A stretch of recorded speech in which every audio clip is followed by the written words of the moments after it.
It was a quiet summer evening in a small southern town back in 1977 when Pastor Elijah Brooks vanished without a trace.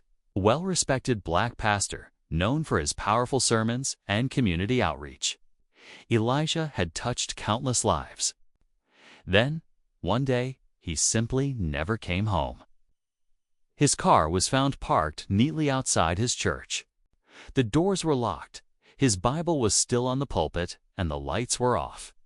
No signs of struggle, no farewell letter, just silence. His family and congregation searched for years, hoping for a sign, a clue, anything. But as time passed, hope faded. Many assumed he had walked away from his life, while others whispered darker theories that were never proven. For 25 years, the mystery of Pastor Elijah haunted the community. That was until one early morning deep in the woods just outside town. A logger working a routine job hit something strange while clearing a fallen tree. Beneath the old stump, covered in roots and thyme, he found something that would shake the town all over again. A discovery no one saw coming, and one that would raise more questions than it answered. What happened to Pastor Elijah that night in 1977? Why was this discovery made decades later in such an unexpected place? And who, if anyone, had something to hide all these years? The truth had been buried for a long time. But now, the forest was ready to tell its story. Before his disappearance, Pastor Elijah Brooks had become a symbol of strength and hope for the people in his town. He was more than just a preacher. He was a father, a mentor, and a voice for those who felt unheard. His sermons were fiery yet full of grace, often speaking on unity, justice, and forgiveness during a time when tensions still ran high in parts of the South. People traveled from nearby counties just to hear him speak on Sunday mornings. So when he vanished, it left a hole in the heart of the community. His wife Lillian never stopped searching. For years, she followed every lead, knocked on doors, and even hired private help when local authorities gave up. She believed Elijah hadn't left by choice. But without evidence, all she had were memories and faith.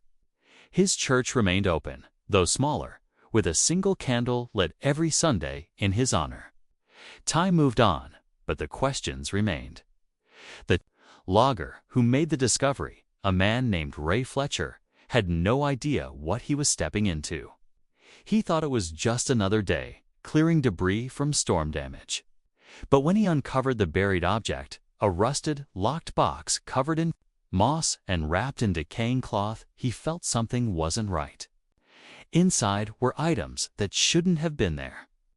Items that belonged to Pastor Elijah, a pocket Bible with his initials, a broken watch Lillian swore he wore the day he disappeared.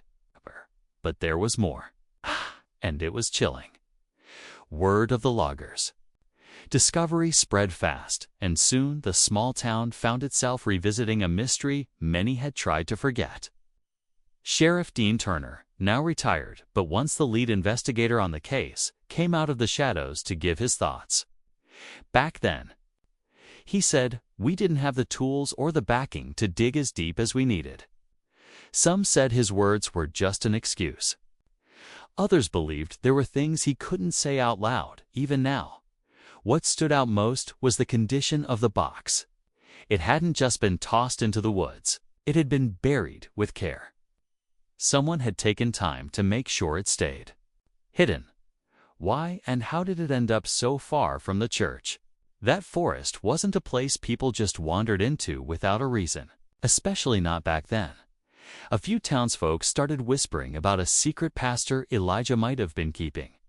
A woman came forward, claiming Elijah had met with someone in the woods just days before he vanished. She didn't know who it was, only that he seemed tense afterward. Others remembered a series of anonymous letters the pastor had received months before. Threats, some said. Warnings, others believed. The letters were never made public. Lillian was torn. She wanted answers, but the deeper they looked, the more disturbing things became. And the strangest part, the logger, Ray, started getting strange phone calls at night. No voice on the other end, just silence. As days passed, Ray Fletcher grew. More unsettled, the silent calls didn't stop. One night, he woke to find muddy footprints outside his cabin, too fresh to be from the logging crew. He tried to brush it off, but something deep in his gut told him he'd uncovered more than just old memories. The box hadn't just contained Elijah's belongings. Tucked beneath the folded cloth had been a small, leather-bound notebook filled with short entries.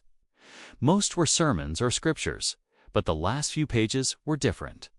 They mentioned names, meetings, and something Pastor Elijah called the burden. Lillian recognized some of the names. A few were church board members. Others were local business owners, men who held quiet power in the town back in the 70s. People no one would have dared accuse of anything.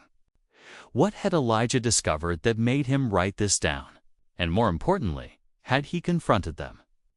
The notebook vanished the next day. Ray had planned to give it to Lillian, but when he went to retrieve it, the box was gone. No signs of a break-in, nothing on the security camera. It was as if someone had known exactly where to look. That night, Lillian received a package on her porch. No return address. Inside was a single photograph, black and white, faded with time. It showed Pastor Elijah standing in the woods, looking straight at the camera. His expression was serious. Behind him, barely visible, was someone else, half hidden. In the trees, Lillian stared at the photograph for hours, unable to look away from the shadowy figure behind Elijah. She didn't recognize the face, but something about the stance, the posture, felt familiar. She brought the photo to Sheriff Turner, hoping he might see what she couldn't. His reaction was immediate and unsettling. He went pale, leaned back slowly, and said only one word: Harper. Back in the 70s, Wallace Harper had been a wealthy landowner and one of the largest donors to the church. Quiet, respected, and rarely in public. But behind closed doors, people whispered that he held more sway over the town than any elected official. Harper had died years ago, but his family still owned much of the land surrounding the forest where Elijah's box was found. The twist? That land had been sold just weeks before Ray's discovery and the buyer. A shell company connected to Harper's grandson. Ray, digging into property records, found something even more disturbing. The coordinates where he found the box had once been the site of an unregistered structure long demolished, never filed. With the county, locals claimed it was a meeting cabin used by certain men for private gatherings no one dared ask about. Meanwhile, Lillian received a second envelope. No photo this time, just a torn page from Elijah's journal. 4 words were scrawled across it in shaky handwriting. They know, I know. Suddenly, the mystery wasn't just about what happened in 1977. It was about who was still willing to keep it buried. The final piece came unexpectedly, from an old janitor named Clyde who had worked at the church back in the 70s.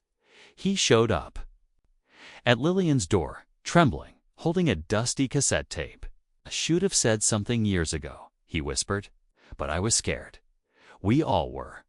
The tape was a recorded conversation between Pastor Elijah and Wallace Harper. Argument. Elijah had discovered that church funds were being funneled into private accounts, and more troubling, that the cabin on Harper's land was being used for secret dealings tied to land grabs and political favors. On the tape, Elijah warned Harper that he was going public. Harper's final words were cold. Asterisk, "You won't get the chance." Asterisk, the truth hit hard. Elijah hadn't walked away. He'd been silenced. Sheriff Turner, now free from office, turned the evidence over to the state. Several prominent families were named in the investigation. Ray, who had quietly installed new trail cams in the woods weeks before, had captured someone returning to the buried site. Harper's grandson, caught on camera in the dead of night. The story was finally coming to light. Justice long delayed, was finally starting to stir. But just when Lillian thought it was over, another envelope arrived. No postmark. Inside was a second photo Elijah again, standing with a young boy beside him. On the back, scribbled in faded ink, asterisk, he wasn't alone that night. Asterisk. Lillian's heart stopped. The boy looked familiar. Too familiar. The past hadn't just returned. It had left something behind. The photograph changed everything. The boy standing beside Elijah, he wasn't just anyone. He was Harper's grandson.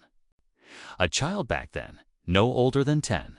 And yet, even in the old image, there was something knowing in his eyes.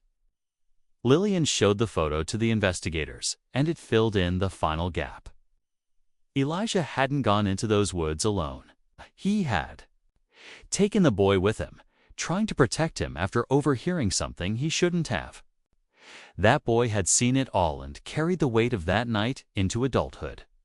What no one knew was that Harper's grandson had tried to hide the truth, not just to protect his family's name, but also himself. Fear had turned into silence. But the evidence was too strong now. The audio tape, the buried items, the journal pages, and finally the photos together, they told the full story. Pastor Elijah Brooks had died trying to expose corruption, and the truth had finally found its way back to the surface. Lillian stood in front of the church one last time, a soft breeze moving through the trees. The candle on the altar was still lit, as it had been every Sunday. But now it no longer stood for loss. It stood for truth, for justice.